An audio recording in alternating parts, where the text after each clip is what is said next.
Well, I mean, the people forget, and in particular politicians forget, that lockdown was brought in originally as it was an expression of a failure. You know, we had right 3 weeks to flatten the curve, and it was a means of dealing with the fact that we had a healthcare system that couldn't cope with this sudden new thing that none of us knew anything about and was terrifying. And so, but you know, 20 months on from that first period of shock of the introduction of coronavirus into our lives, that lockdown as an emergency measure doesn't make sense anymore. And the reason why it particularly doesn't make sense is because the goalposts have changed around how we define the danger of this virus. Now, you know, 1,000 people or something like that are still dying.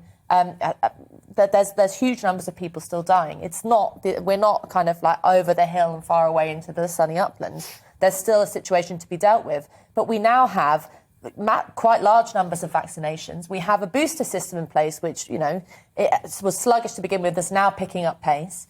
And the increase of cases, this is the most important point, the increase of cases doesn't necessarily mean a terrible situation of death and destruction, because we know that, in particular, young people who catch the virus have natural immunity, can contribute towards, you know, no one uses the word herd immunity anymore because you sound like you're some kind of evil witch, but can contribute towards a future which we need, which is a population that has a level of immunity to it. We know that it's much better if you get the vaccination, and we know it's much better, particularly for older people, if they get that booster. But we're getting towards a situation in which, hopefully, you will be able to deal with the onslaught of variants or the continuation of this virus in a more manageable way, because we have either natural immunity or immunity from the vaccination.